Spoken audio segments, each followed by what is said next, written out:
আচ্ছা শোনো, তাহলে আমাদের যেটা আলোচনার বিষয় প্রধানত সেটা হচ্ছে কি আঞ্চলিক ভূগোলের প্রথম অধ্যায়, যেটা আমরা ভালো করে বোঝার চেষ্টা করব। তার আগে আজকের কি আঞ্চলিক ভূগোলের প্রথম অধ্যায়, যার নাম হচ্ছে ভারতের প্রাকৃতিক এবং অর্থনৈতিক পরিবেশ। সেই প্রাকৃতিক পরিবেশটা আমরা প্রথম একটা পার্ট রয়েছে আঞ্চলিক ভূগোলের, দুটো পার্ট প্রধানত, একটা প্রাকৃতিক পরিবেশ, একটা অর্থনৈতিক পরিবেশ। তোমাদের এইবারে ফার্স্ট সামেটিভে যেটা পরীক্ষা হবে সেটা শুধু প্রাকৃতিক পরিবেশটা পরীক্ষা হবে, আর পরবর্তীতে হচ্ছে আঞ্চলিক পরিবেশটা বা অর্থনৈতিক পরিবেশটা হবে। আর তার সঙ্গে সঙ্গে ফাইনালে গিয়ে তো দুটো সব পরীক্ষা হবে।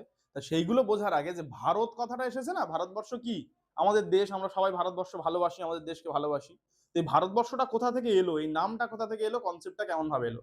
একটা বড় উপমহাদেশ, এশিয়া মহাদেশের অনেকখানি অংশ জুড়ে আমাদের দেশ অনেক প্রাচীন কাল থেকে বিস্তৃত হয়ে রয়েছে। এবার আমরা এই যে এখন যে ভারতবর্ষ দেখতে পাচ্ছি, এই ভারতবর্ষটা কখন ভাগ হয়েছে? 1947 সালে।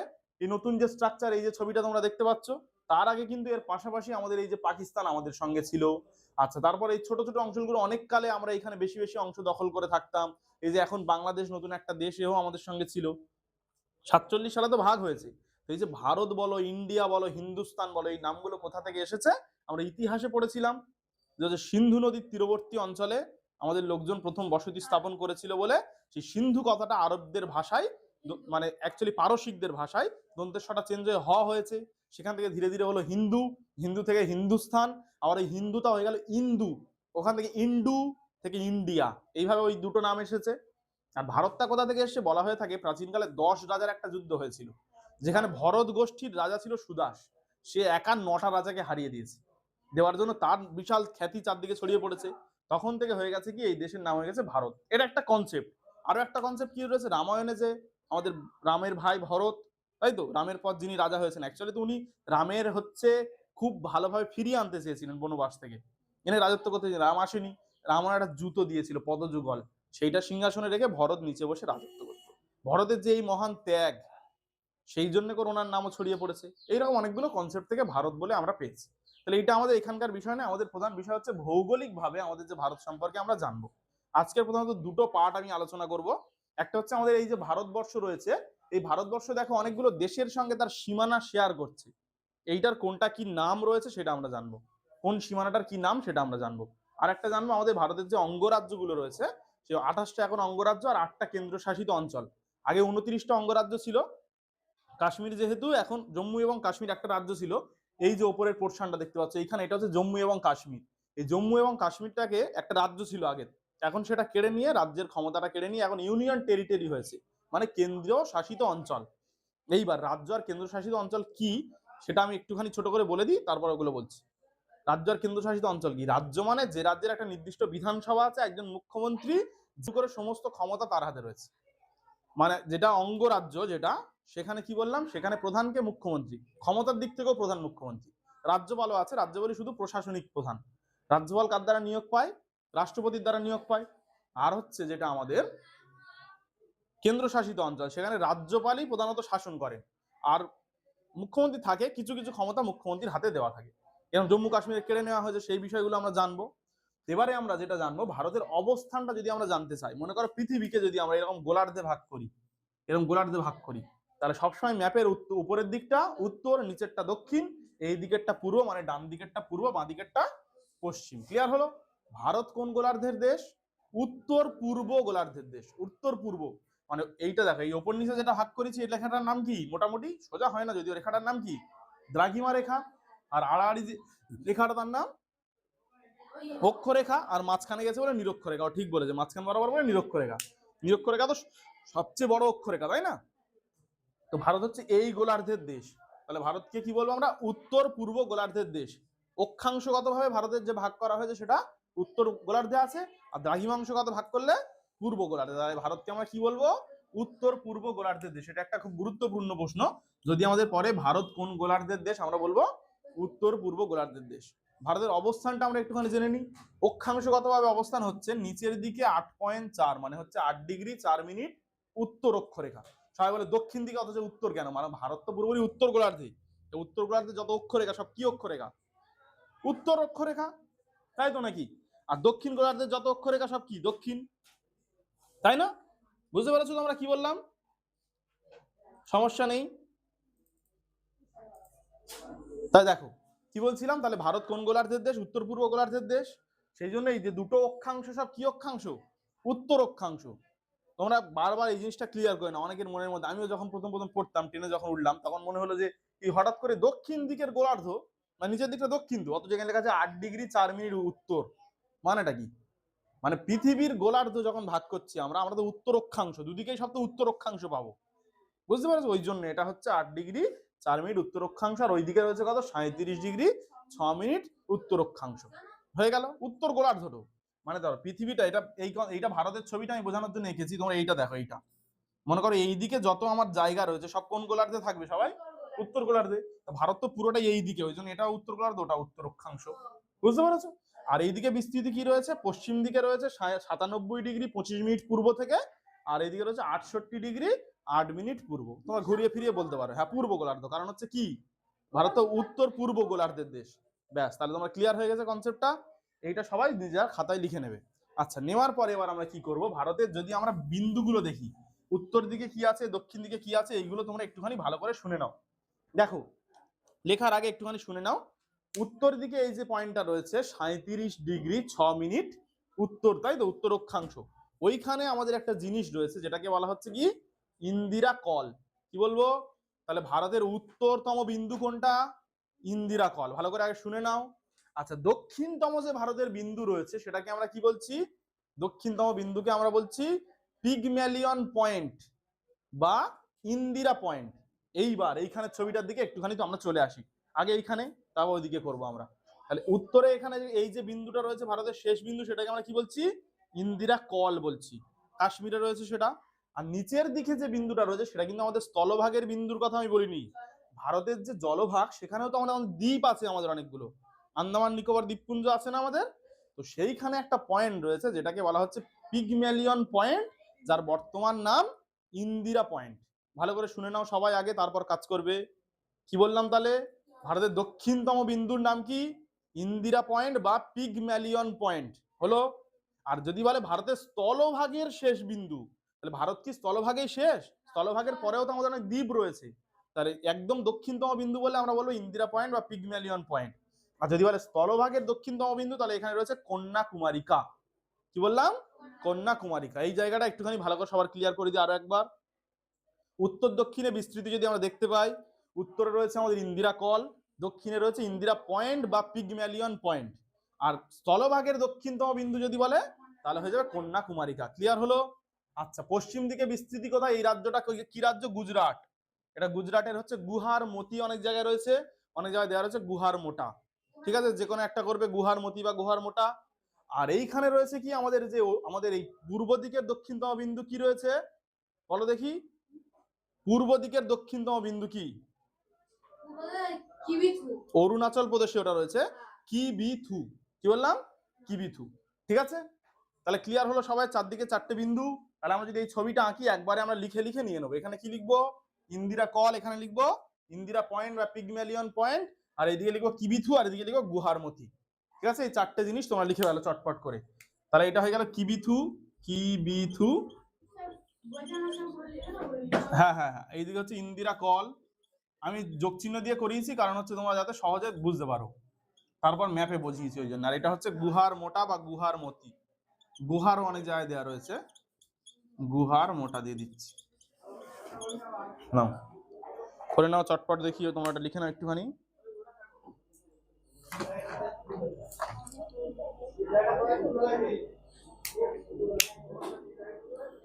আচ্ছা, আর একটা জিনিস আমি বলে দিই তোমাদের, ভারতবর্ষের মধ্যে দিয়ে একটা উল্লেখযোগ্য রেখা গিয়েছে, সেটা কি বলতো? কর্কট ক্রান্তি রেখা। এলাহাবাদের উপর দিয়ে বিস্তৃত হয়েছে।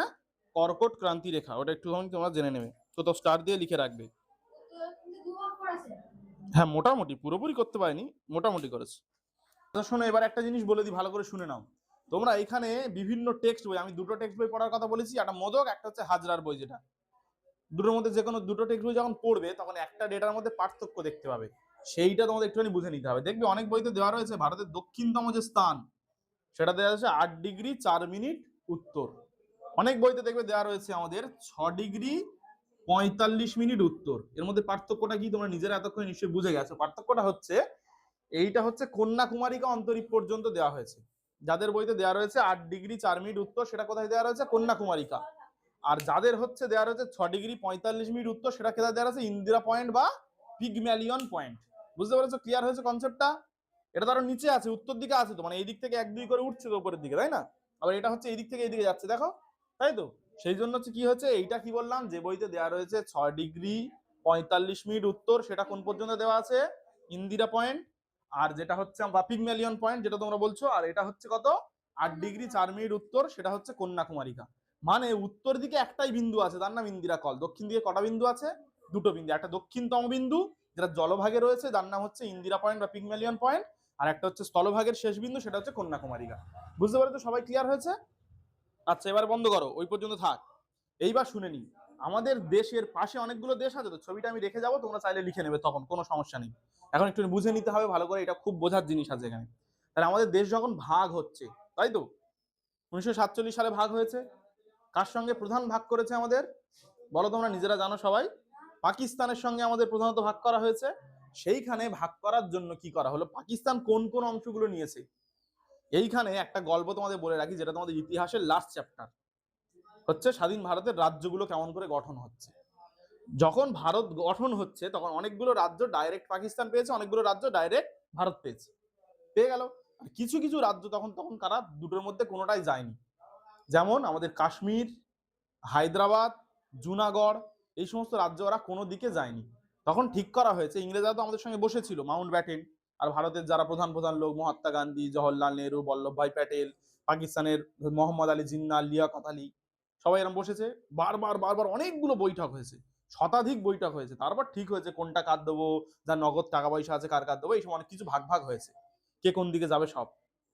তো হওয়ার পরে দেখা যাচ্ছে, বলেছে যে রাজ্যগুলো এখন স্বাধীন থাকছে, হায়দ্রাবাদ, জুনাগড়, মণিপুর, মেঘালয়, অনেকগুলো রাজ্য স্বাধীন থাকছে, বলছে ওখানে ভোট হবে, গণভোট, জনগণ ভোট দেবে, দুটো বাক্স থাকবে, একটা ভারত একটা পাকিস্তান, ভোট দেবে, তারা যেদিকে যেতে চাইবে আমরা ভবিষ্যতে সেই দিকে সেই রাজ্যগুলোকে অ্যাড করবো। যারা পাকিস্তানে যেতে চাইবে বেশিরভাগ জনগণ, সেই রাজ্য পাকিস্তানে চলে যাবে।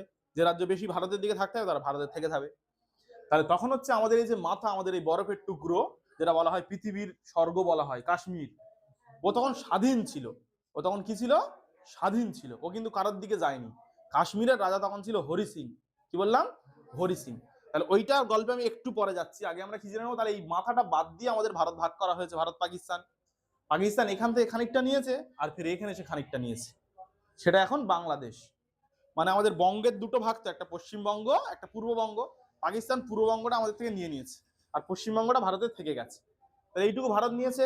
এই ভারত আর পাকিস্তান ভাগ করার জন্য র্যাডক্লিফ বলে একজন আমাদের ভূগোলবিদ ছিলেন, ইংরেজ একজন কর্মচারী, যার নেতৃত্বে সে লাইন টেনে ভাগ করে দিয়েছে দুটো দেশের। লাইন টানা মানে এমনি গিয়ে ওখানে মাটিতে লাইন টানেনি, ম্যাপে বসে একটা কাল্পনিক রেখা টেনে দিয়েছে। তাহলে এই লাইনটাকে আমরা কি বলছি? Radcliffe line. তাই র্যাডক্লিফ লাইন কার কার উপর বিস্তৃত হবে? তাহলে পাকিস্তান, ভারত, আর এখন যেহেতু বাংলাদেশ, তাহলে র্যাডক্লিফ লাইন কার কার উপর বিস্তৃত? ভারত, পাকিস্তান, বাংলাদেশ। এইবার এইখানে তোমার ছবিটা দেখো, এই যে কাশ্মীরের পর দিয়ে আর এই যে গুজরাটের কোন পর্যন্ত, এই লাইনটাকে আমরা র্যাডক্লিফ লাইন বলবো। তখন তো কাশ্মীর ছিল না, ওটা পরে এসেছে, পরে লাইন টানা হয়েছে, আমি সব ইতিহাস বলে দিচ্ছি। তাহলে এইখান থেকে নিয়ে আর এই পর্যন্ত এই লাইনটাকে আমরা কি বলছি? Radcliffe line. তোমাদের যাওয়ার সময় একটা করে ম্যাপের জেরক্স দেওয়া হবে, নিয়ে নেবে, ভালো করে বুঝে নেবে, ঠিক আছে? এইবার এখানে আমাদের এই কাশ্মীর, এইখান থেকে আর এই পর্যন্ত, মানে আমাদের এই নেপালের যে আগের মুহূর্ত পর্যন্ত দেখা একটা লাইন আছে। আর এইদিকে আমাদের যে প্রতিবেশী দেশটা আছে তার নাম হচ্ছে চীন, যাদের সঙ্গে এখন আমাদের ভীষণ সমস্যা হচ্ছে মাঝে মাঝে, জানো তো সবাই, চীনের সঙ্গে ডোকালাম ফোকালাম নিয়ে অনেক কিছু প্রবলেম হচ্ছে আমাদের সঙ্গে চীনে। তো সেইখানে হচ্ছে কি বললাম, বারবার লাইটটা চলে গেলে সমস্যা তো। আচ্ছা শোনো, তাহলে কি বললাম, এই যে অংশ চীন আর আমাদের এই যে অংশ, বুঝতে পারছো, চীনের সঙ্গে দুবার সীমানা শেয়ার করছি। দেখো এইখানে অরুণাচলে একটা সীমানা শেয়ার করছি, আর এইদিকে কাশ্মীর থেকে নিয়ে আর নেপালের আগে পর্যন্ত একটা সীমানা শেয়ার করছি। তাহলে চীনের সঙ্গে আমাদের কটা সীমানা? দুটো সীমানা। একটা হচ্ছে LAC, line of actual control. কি বললাম? একটা হচ্ছে LAC, line of actual control, আর একটা হচ্ছে ম্যাকমোহন লাইন। কি বললাম? একটা ম্যাকমোহন লাইন আর একটা LAC বা লাইন অফ অ্যাকচুয়াল কন্ট্রোল। তাহলে এই যে অরুণাচল প্রদেশে চীন আর ভারতের যে সীমানা, সেটাকে আমরা বলছি ম্যাকমোহন লাইন। কি বলবো? McMahon line. তাহলে অরুণাচল প্রদেশে এই যে সীমানা, এটা আমরা কি বলছি? ম্যাকমোহন লাইন, ঠিক আছে? আর আমাদের কাশ্মীরে যে বা লাদাখের ওইখানে, এখন তো আর কাশ্মীর নেই, এইটা হয়ে গেছে লাদাখ, এই ওপরেরটা। পরের ম্যাপে যখন যাবো তখন তোমরা জেনে নেবে লাদাখ। বুঝতে পারছো সবাই? দেখাতে পারছি তো আমি? এই অংশটা হচ্ছে এটা লাদাখ। লাদাখে যে সীমানাটা শেয়ার করছি সেটাকে আমরা বলছি LAC, line of actual control. বোঝা গেছে? সবার ক্লিয়ার হয়েছে? চীনের সঙ্গে তাহলে দুটো সীমানা বলে দিয়েছি। ছোট্ট একটা সীমানা আছে, কিন্তু মোস্ট ইম্পর্টেন্ট বা অন্যতম গুরুত্বপূর্ণ একটা সীমানা এখানে দেখো, ছোট নীল কালারের, দেখতে পাচ্ছ? ম্যাপ তোমাদের সবার দেবো, কালার ম্যাপ দেবো, বাড়ি গিয়ে দেখবে। এইটা, এটাকে বলে ডুরান্ড লাইন। কি বলা হচ্ছে? Durand line. ভারত আর আফগানিস্তান শুধুমাত্র ওই সীমানাটুকু শেয়ার করছে। এইবার ওই সীমানাটা তবু ইম্পর্টেন্ট কেন? কারণ মধ্য এশিয়ার যে দেশের ওপারে রয়েছে, বড় ম্যাপটা আমাদের কাছে নেই, সেই মধ্য এশিয়ার দেশগুলোর সঙ্গে আমরা যোগাযোগ রক্ষা করতে গেলে আমাদের এই সীমানাটুকু দরকার। এখন আমাদের সঙ্গে আফগানিস্তানের ভীষণ ভালো সম্পর্ক, ভারতের বৈদেশিক সম্পর্ক, ওদের নেতা মন্ত্রীরা আসছে সব সময়, আমাদের এখানকার লোকজন যাচ্ছে, বিশাল ভালো সম্পর্ক এখন মোটামুটি। তাহলে কি বললাম, এই যে আমাদের এই যে অংশটা, এটার নাম হচ্ছে কি ডুরান্ড লাইন। তাহলে ভারত আর আফগানিস্তান একটুখানি সীমানা শেয়ার করে, সেটাকে আমরা কি বলবো? ডুরান্ড লাইন বলবো। চীন আর ভারত দুটো সীমানা শেয়ার করে, লাদাখে একটা, সেটা হচ্ছে LAC, line of actual control, আর হচ্ছে আমার অরুণাচল প্রদেশে একটা, সেটা হচ্ছে ম্যাকমোহন লাইন। সবাই মোটামুটি বুঝতে পেরেছো? খুব ভালো লাগছে। আচ্ছা, পাকিস্তানের সঙ্গে এই সীমানাটুকুকে আমরা কি বললাম? র্যাডক্লিফ। বাংলাদেশের সঙ্গে সীমানাটাকে আমরা বললাম র্যাডক্লিফ। এইবার এই কাশ্মীর নিয়ে যখন ঝামেলা হলো, ওইটা একটুখানি বলি। কাশ্মীরের রাজা ছিল হরি সিং, উনি হিন্দু, আর জনগণের 80% মুসলিম। তাহলে যদি অ্যাকচুয়াল ঘনভোট হতো, হয়তোবা কাশ্মীর ওদের দিকে চলে যেত। হ্যাঁ, পাকিস্তানে হয়তোবা চলে যেত, পাকিস্তানের দিকে চলে যেত। কিন্তু কি হলো, পাকিস্তানের তস হইল না, আর গণভোটের জন্য অপেক্ষা করেনি। ওরা হঠাৎ করে একদিন সৈন্যবাহিনী নিয়ে ঢুকে গেছে দখল করে নেওয়ার জন্য। যখন দখল করে নিতে গেছে, তখন হরি সিং এখন তো সামলাতে পারবে না, দেশের সৈন্যবাহিনী আর একটা ছোট রাজ্যের সৈন্যবাহিনী নিশ্চয়ই অনেক কম। ও এসে আমাদের বল্লভভাই প্যাটেল স্বরাষ্ট্রমন্ত্রীর কাছে বলেছে যে আমাদের পাকিস্তানের হাত থেকে রক্ষা করুন। তখন বল্লভভাই প্যাটেল বলছে যে তোমার তাই ভারত ভুক্তির দলিলে সই করতে হবে। তুমি যদি ভারতের সঙ্গে অ্যাড হয়ে যাও, তাহলে যেহেতু তুমি, এই কার কি হয়েছে? এত কথা হচ্ছে কোন ক্লাস থেকে? এই ভিডিও যার যার গলার আওয়াজ শোনা যাবে পুরো লাল করবো রে আমি।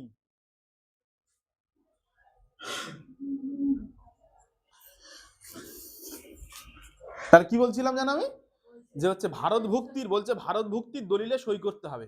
যদি তুমি ভারতে অ্যাড হয়ে যাও, তাহলে যেহেতু তুমি ভারতের রাজ্য, তাহলে আমরা তোমার গিয়ে রক্ষা করব। বলে কি করলো, হরি সিং এসে ভারত ভুক্তির দলিলে সই করে দিল, তার কোনো রাস্তা নেই। দিলে কাশ্মীর তাহলে আইনত ভাবে ভারত ভুক্তির দলিলে আমাদের সঙ্গে অ্যাড হয়ে গেল। তখন আমাদের ভারতের বায়ুবাহিনী গেল, স্থলবাহিনী গেল, গিয়ে পাকিস্তানের সঙ্গে লড়াই হলো, পাকিস্তান হেরে গেল। যাওয়ার পরে কি করলো, যদি ভারতবর্ষ ওইখানে একটা ছোট ভুল হয়েছে, পুরো কাশ্মীরটা দখল করে নিলে আমাদের সঙ্গে থেকে যায়, পুরোটা না দখল করে 2/3 দখল করে নিয়েছে, 3 ভাগের 2 ভাগ দখল করা হয়ে গেছে আমাদের, আর 1 ভাগে আর আমাদের সৈন্যবাহিনী যায়নি। তখন আবার তখনকার দিনে পাকিস্তানের বিশাল ভালো বন্ধু আমেরিকা, তারা আবার একটু হেল্প টেল্প করে যুদ্ধটা ওখানে বন্ধ করে দিয়েছে। দিলে কাশ্মীরের কিছু অংশ আমাদের সঙ্গে চলে এসছে, কিছু অংশ এখনো পাক অধিকৃত কাশ্মীর হিসেবে রয়েছে, বা যেটাকে শর্টে পিওকে বলা হয়। কি বলা হয়? পিওকে বলা হয়। সেটাও যখন রয়েছে আজাদ কাশ্মীর হিসেবে ওরা রেখে দিয়েছে। ওরা চালাকি মেরে ওইটা আজাদ কাশ্মীর অ্যাড করছে, মানে ওরা বলতে যে পরবর্তীকালে ভারতের কাশ্মীরটা আমাদের সঙ্গে অ্যাড করবো। ওরা দুঃস্বপ্ন, কি জীবনে পারবে না, আমাদের ভারতের সৈন্যবাহিনীর কাছে ওদের জীবনে পারবে না।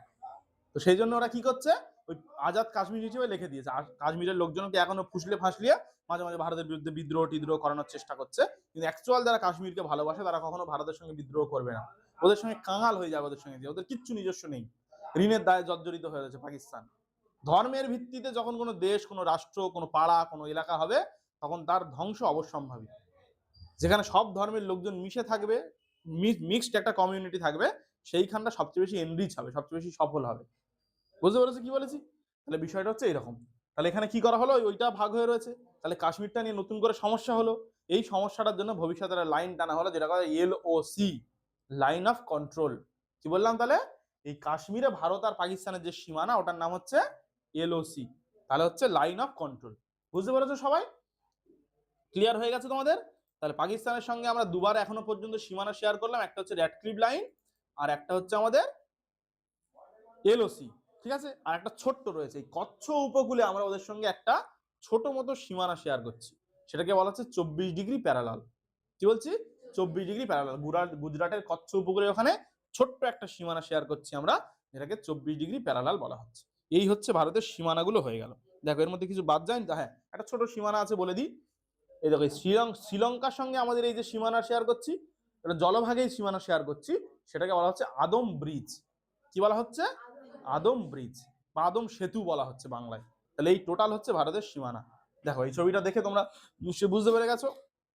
সবার কাছে একটা একটা করে কালার ম্যাপ দেওয়া হবে, তোমরা সেই ম্যাপে ওই সীমানাগুলো পেন দিয়ে চিহ্নিত করে রাখবে। যেহেতু কালার পেন্সিল দিয়ে ফুটবে না, পেন দিয়ে কোন সীমানাটার কি নাম লিখে রাখবে। কার কার বুঝতে অসুবিধা আছে আমি বলে দিচ্ছি, বলো।